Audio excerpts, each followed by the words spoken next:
Hello friends, welcome to Kovai Pappu Samayal. இன்னைக்கு நம்ம கோவை பப்பு சமையல Black Forest கேக் எப்படி பண்ணுதுன்னு பார்க்கலாம்.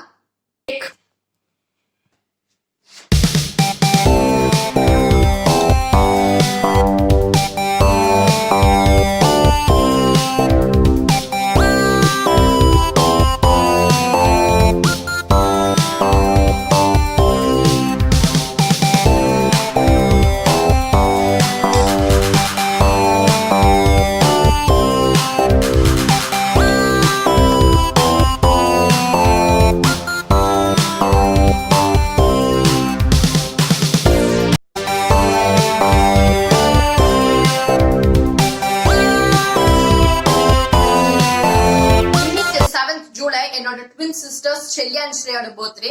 சோ அவங்க பர்த்டேக்கு நான் இன்னைக்கு Black Forest கேக் செய்ய போறேன். சோ கேக் செய்யறதுக்கு முன்னாடி என்னோட சிஸ்டர்ஸ்ல நம்ம பார்த்தல பர்த்டே பட்டிஸ் பார்த்தல. Tada, happy birthday Shreya, happy birthday Shelliya. So okay, இப்போ நம்ம கேக் செய்ய ஆரம்பிச்சிடலாம். அதுக்கு ஒரு மிக்சிங் பவுல் எடுத்துக்கோங்க. அதுல நம்ம எல்லா ட்ரை இன்கிரிடியன்ட்ஸும் மிக்ஸ் பண்ணி வச்சிடலாம்.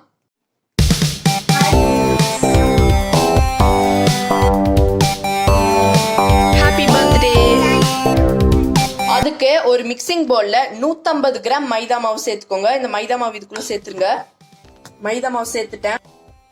அடுத்தது நம்ம இதுல கொக்கோ பவுடர் சேர்க்கலாம். 1/4 கப் கொக்கோ பவுடர் சரியா இருக்கும். இது வந்து 50 கிராம். இந்த கொக்கோ பவுடர் இதுக்குள்ள சேர்த்துடலாம். அடுத்தது நம்ம இதுல கொக்கோ பவுடர் சேர்க்கலாம். 1/4 கப் கொக்கோ பவுடர், இது வந்து 50 கிராம் இருக்கு, சேர்த்துடலாம். கொக்கோ பவுடர் சேர்த்து இப்ப இதுல 1 teaspoon baking powder, 1/2 teaspoon baking soda சேர்த்துடலாம். சேர்த்துட்டு இந்த ட்ரை இன்கிரீடியன்ஸை ஒரு வயர் விஸ்க் வச்சு மிக்ஸ் பண்ணி விட்டுருங்க. மிக்ஸ் பண்ணியாச்சு. அவ்வளவுதான், ட்ரை இன்கிரீடியன்ஸ் ரெடி ஆயிருச்சு. அவ்வளவுதான், ட்ரை இன்கிரீடியன்ஸ் ரெடியா இருக்கு. இப்போ இதை ஓரமா வச்சுட்டு நம்ம கேக் மாவு தயார் பண்ணிடலாம். அதுக்கு ஒரு மிக்சிங் பவுல்ல 50 கிராம் அன்சால்டட் பட்டர் சேர்த்துக்கோங்க. இதை வந்து நான் ஃப்ரிட்ஜ்ல இருந்தே 2 ஹவர்ஸ் முன்னாடி எடுத்து வச்சுட்டு இந்த பட்டர் ஒரு பவுல்ல சேர்த்துடலாம். அதுக்கு ஒரு மிக்சிங் பவுல்ல 50 கிராம் அன்சால்டட் பட்டர் சேர்த்துக்கோங்க. 50 கிராம் பட்டர் இது இதுக்குள்ள சேர்த்துங்க. 50 கிராம் பட்டர் சேர்த்துட்டு இப்போ இதை ஒரு வயர் விஸ்க் வச்சு நல்லா பீட் பண்ணி வச்சுக்கோங்க. இதை வந்து நல்லா பீட் பண்ணி வச்சுக்கோங்க. ஒரு நிமிஷம் இருக்கட்டும். நல்லா அடிச்சு வச்சாச்சு. அடுத்தது நம்ம இதுல சர்க்கரை சேர்க்கலாம். நான் இன்னைக்கு 200 கிராம் சர்க்கரையை நல்லா பவுடர் பண்ணி வச்சிருக்கேன். இந்த பவுடர் சுகர் இதுக்குள்ள சேர்த்து நல்லா பீட் பண்ணி வச்சுக்கோங்க. நல்லா பீட் பண்ணி வச்சுக்கோங்க. நல்லா மிக்ஸ் பண்ணிக்கோங்க. இதோ இந்த மாதிரி நல்லா மிக்ஸ் பண்ணி வச்சுட்டேன். அடுத்தது நம்ம இதுல முட்டை சேர்க்கலாம். நான் இன்னைக்கு 3 முட்டை எடுத்திருக்கேன். முட்டை பிடிக்காதவங்க 3 முட்டைக்கு பதிலா 1/4 கப் புளிக்காத கெட்டியான தயிர் சேர்த்துக்கோங்க. இந்த முட்டை இதுக்குள்ள சேர்த்துடலாம். அடுத்தது நம்ம 3 முட்டையை சேர்த்துடலாம். சேர்த்து நல்லா பிளீட் பண்ணி வச்சுக்கோங்க. நல்லா மிக்ஸ் பண்ணிக்கோங்க. நல்லா மிக்ஸ் பண்ணிக்கோங்க. நான் சொன்ன மாதிரி தான் 3 முட்டைக்கு பதிலா 1/4 கப் புளிப்பில்லாத கெட்டியான தயிர் கூட சேர்த்துக்கலாம். நல்லா மிக்ஸ் பண்ணி வச்சுக்கோங்க.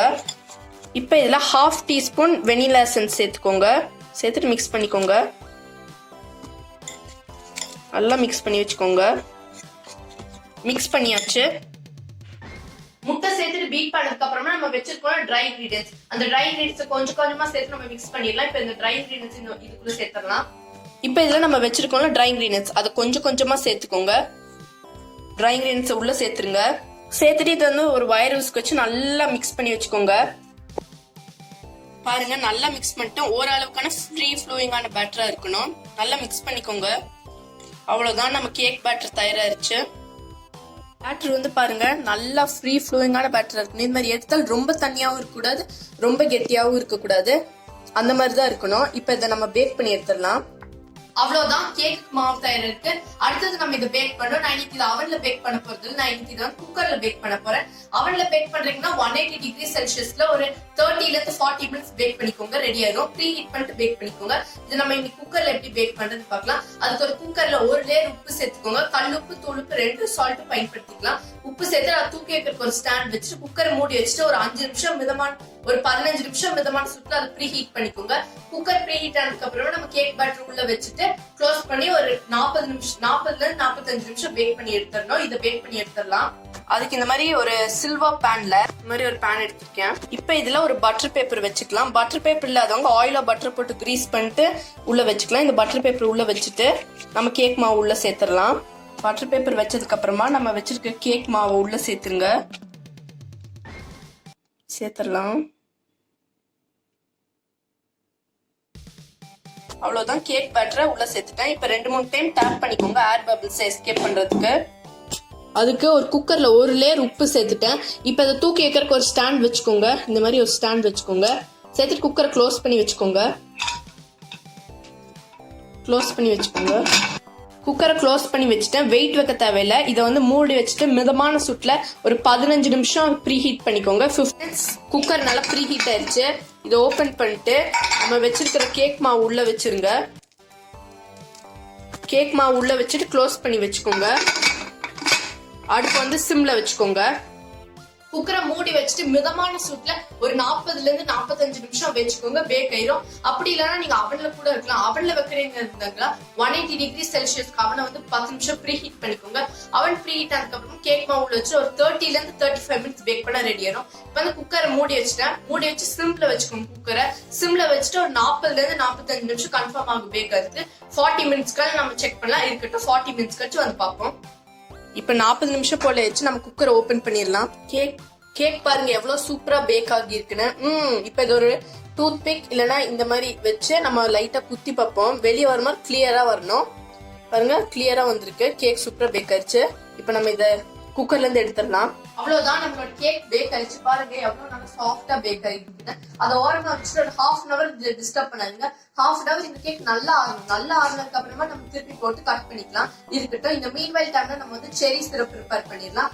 செரி சிரப் பண்றதுக்கு இன்னைக்கு 10 போல சின்ன சைஸ் செரியை சின்ன இதோ இந்த மாதிரி சின்னதா வெட்டி வச்சுட்டு இப்ப நம்ம செரி சிரப் ப்ரிப்பேர் பண்ணிடலாம். அதுக்கு செரி சிரப் ப்ரிப்பேர் பண்றதுக்கு ஒரு பேன்ல 1/2 கப் தண்ணி சேர்த்துக்கோங்க. தண்ணி இதுக்குள்ள சேர்த்துங்க. சேர்த்துட்டு ஒரு நிமிஷம் தண்ணி நல்லா கொதிச்சு வரட்டும். தண்ணி கொதிச்சு வந்ததுக்கு அப்புறமா நம்ம இதுல செரி சேர்க்கலாம். நான் இன்னைக்கு 10 சின்ன சைஸ் செரி இதோ சின்னதா வெட்டி வச்சிருக்கேன். அந்த செரி இதுக்குள்ள சேர்த்துங்க. கூடவே 2 டேபிள் ஸ்பூன் சர்க்கரை சேர்த்து இதை வந்து மிக்ஸ் பண்ணி விட்டுக்கோங்க. இன்னும் 2 நிமிஷம் இந்த செரி சிரப் நல்லா கொதிக்கட்டும். இப்ப பாருங்க 2 நிமிஷம் ஆயிடுச்சு. செரி சிரப் எல்லாம் நல்லா கொதிச்சிருச்சு. இப்ப நம்ம ஸ்டவ் ஆஃப் பண்ணிடலாம். செரி சிரப் ரெடியா இருக்கு. எல்லாமே ரெடியா இருக்கு. இன்னும் கொஞ்ச நேரம் கேக்கும் ஆறட்டும், செரி சிரப்பும் இருக்கு. இப்ப நம்ம இந்த டைம்ல நம்ம வந்து கிரீம் தயார் பண்ணிடலாம். அதுக்கு நான் இன்னைக்கு 1 கப் விப்பிங் கிரீம் எடுத்திருக்கேன். இது வந்து சூப்பர் மார்க்கெட்ஸ்ல தான் கிடைக்கும். நீங்க வந்து விப்பிங் கிரீம் கேட்டா தருவாங்க. நான் வாங்கிட்டு வந்த உடனே இதை வந்து ஒரு பவுல்ல மாத்தி ஃப்ரிட்ஜுக்குள்ள வச்சுட்டேன். கண்டிப்பா ஒரு 2 நாள் போல ஃப்ரிட்ஜ்ல வச்சுக்கோங்க. அப்பதான் நல்லா செட் ஆகும். இந்த கிரீமை நம்ம பீட் பண்ணிடலாம். ஒரு மிக்சிங் பவுல்ல 1 கப் விப்பிங் கிரீம் சேர்த்துட்டேன். இப்ப இந்த மாதிரி ஒரு வயர் விஸ்க் வச்சு நல்லா அடிச்சுக்கோங்க. ஒரு 10 மினிட்ஸ் போல நல்லா அடிச்சுக்கோங்க. ஒரு 10 மினிட்ஸ் இது நல்லா பீட் பண்ணிக்கோங்க. அப்பதான் நல்லா ஸ்டிஃப் பீக் வரும். ஒரு 10 மினிட்ஸ் இருக்கட்டும். இப்ப 10 மினிட்ஸ் ஆயிடுச்சு. பாருங்க கிரீம் எவ்வளவு நல்லா விப் ஆகி இருக்குன்னு. நல்லா ஸ்டிஃப் பீக் வந்திருக்கு. நல்லா கிரீம் ஆகி இருக்கு. பாருங்க கிரீம் பாருங்க நல்லாவே விப் ஆகி இருக்கு. அவ்வளவுதான், கிரீம் ரெடியா இருக்கு. இப்ப வந்து நம்ம கேக் அசம்பிள் பண்ணிடலாம். இப்ப ½ அன் அவர் ஆயிடுச்சு. கேக்கும் கம்ப்ளீட்டா கூல் ஆயிடுச்சு. செரி சிரப்பும் கூல் ஆயிடுச்சு. இப்ப நம்ம கேக் வந்து அசம்பிள் பண்ணிடலாம். இப்ப பாருங்க நான் கேக் அந்த பவுல்ல இருந்து எடுத்துட்டேன். பாருங்க எவ்வளவு நல்லா மாய்ஸ்டா பேக் ஆயிருக்கு. இப்ப நம்ம வச்சிருக்க பட்டர் பேப்பர் எடுத்துடலாம். பட்டர் பேப்பர் வச்சனால ஒட்டாம வந்திருக்கு. சூப்பரா இருக்கு இப்ப இந்த கேக்கு. இப்ப நம்ம இதை கட் பண்ணிடலாம். இந்த கேக்கை வந்து ஒரு ரொட்டேட்டிங் போர்டுல பிளேஸ் பண்ணிட்டேன். இப்ப இந்த கேக்கை நம்ம 3 thin லேயர்ஸா கட் பண்ணிடலாம். நீங்க ஃபர்ஸ்ட் டைம் பண்றீங்கன்னா கொஞ்சம் கஷ்டமா இருக்கும். அதனால ஃபர்ஸ்ட் டைம் ட்ரை பண்றீங்கன்னா 2 லேயர்ஸா கட் பண்ணிக்கோங்க. அதை கட் பண்ணிட்டு வந்துடலாம். கேக்கை வந்து 3 thin லேயர்ஸா கட் பண்ணிட்டேன். இப்ப நம்ம விப் பண்ணி வச்சிருக்கோம்ல விப்பிங் கிரீம், அந்த கிரீமை மேல சேர்த்துக்கோங்க. இந்த மாதிரி லைட்டா பூசினதுக்கு அப்புறமா நம்ம வச்சிருக்கிறோம் செரி சிரப். அதை வந்து 2 to 3 டைம்ஸ் நல்லா ஸ்ப்ரிங்கிள் பண்ணிக்கோங்க. அப்பதான் கேக் நல்லா மாய்ஸ்டா வரும். செகண்ட் லேயர் கேக்கும் வச்சுட்டு நம்ம கிரீமை மேல சேர்த்துங்க. எல்லா சைடும் நிறைய கிரீம் பண்ணணும். அப்பதான் நல்லா இருக்கும். அதே மாதிரி நம்ம வச்சிருக்கிற செரி சிரப்பை 3 டைம்ஸ் ஸ்ப்ரிங்கிள் பண்ணிக்கலாம். இப்ப வந்து தேர்ட் லேயர் கேக் வச்சுக்கோங்க. தேர்ட் லேயர் கேக்கை வச்சுட்டு 2 to 3 டைம்ஸ் செரி சிரப்பை நல்லா ஸ்ப்ரிங்கிள் பண்ணிக்கோங்க. Third layer cake. இப்ப கடைசியா அந்த மேல் லேயர் கேக்ல நல்லா அப்ளை பண்ணிக்கோங்க. நல்லா எல்லா சைடும் நல்லா பண்ணணும். கிரீம் அந்த அளவுக்கு அப்ளை பண்ணிக்கோங்க. தயாரா இருக்கு. நம்ம எல்லா சைடும் கிரீம் நல்லா விப் பண்ணிட்டேன். சோ இது மேல சேர்க்கறதுக்கு நான் இன்னைக்கு ஒரு பாக்கெட் ஓரியோ பிஸ்கெட் இந்த மாதிரி பவுடர் பண்ணி வச்சிருக்கேன் மிக்ஸில. ஓரியோ பிஸ்கெட் பதிலா நீங்க டார்க் சாக்லேட் எதனால சேர்த்துக்கலாம். நம்ம கேக் மேல சேர்த்தலாம். இன்னும் பார்க்க அழகா இருக்கும், டேஸ்டாவும் இருக்கும். பவுடர் பண்ணி வச்சிருக்க ஓரியோ பிஸ்கெட் எல்லா சைடும் தூவிக்கோங்க. அப்ப நல்லா இருக்கும். பாருங்க ஓரியோ பிஸ்கெட் எல்லா பக்கமும் சேர்த்துட்டு கேக் பாருங்க எவ்வளவு நல்லா சூப்பரா இருக்கு பாருங்க. அப்படியே கடையில வாங்குற மாதிரி பேக்கரிஸ்ல வாங்குற மாதிரி பிளாக் ஃபாரஸ்ட் நம்ம வீட்டுல செஞ்சுட்டோம். இப்ப இது மேல இதோ ஒவ்வொரு பீஸ்க்கும் ஒரு செரி பழம் கிடைக்கிற மாதிரி வச்சுக்கோங்க, அப்பதான் நல்லா இருக்கும். இந்த மாதிரி லைட்டா அமுத்தி விட்டாலே அது நின்னுக்கும். இந்த மாதிரி எல்லாத்துக்கும் வச்சுக்கோங்க. பாருங்க ஒவ்வொரு பீஸ்க்கும் செரி கிடைக்கிற மாதிரி வச்சிருக்கேன். எவ்வளவு சூப்பரா இருக்கு பாருங்க நம்ம பிளாக் ஃபாரஸ்ட் கேக். பாருங்க செரி பிளேஸ் பண்ணிருக்கேன். லாஸ்ட் பீஸ் செரியும் வச்சுட்டேன். அவ்வளோதான். பாருங்க கேக் எவ்வளோ சூப்பரா இருக்கு பாருங்க. கொஞ்சம் டெக்கரேஷனா இருக்கு, நடுவுலயே ஒரு செரி பழம் வச்சுட்டேன். அவ்வளோதான். நம்ம பிளாக் ஃபாரஸ்ட் கேக் ரொம்ப ரொம்ப சூப்பரா தயாராச்சு.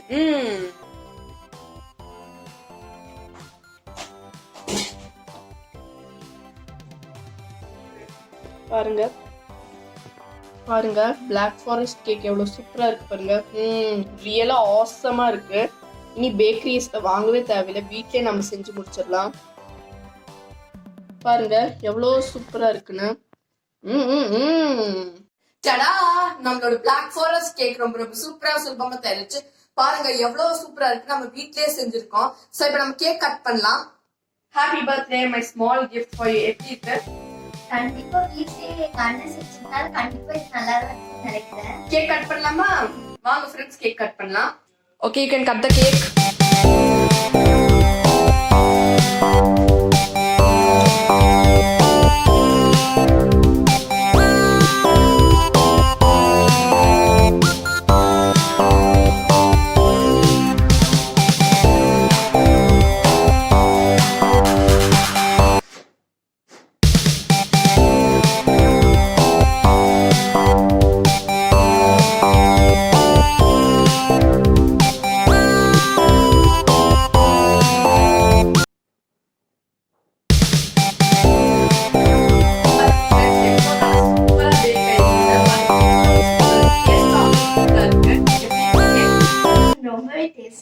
இன்னைக்கு நம்ம வீட்ல பன்னீர் புலாவ், சீஸ் நூடுல்ஸ், அப்புறமா பிளாக் ஃபாரஸ்ட் கேக், இதான் நம்மளோட மெனு இன்னைக்கு. அவ்வளவுதான், எல்லாமே ரெடியா இருக்கு. ஃப்ரெண்ட்ஸ், நீங்க கண்டிப்பா இந்த பிளாக் ஃபாரஸ்ட் கேக்க வீட்ல ட்ரை பண்ணி பாருங்க. உங்களுக்கு வீடியோ பிடிச்சிருந்தா கோவை பாப்பு சமையலுக்கு சப்ஸ்கிரைப் பண்ணுங்க. நம்ம பாரம்பரிய தமிழ் சுவையை உலகம் பரப்போம்.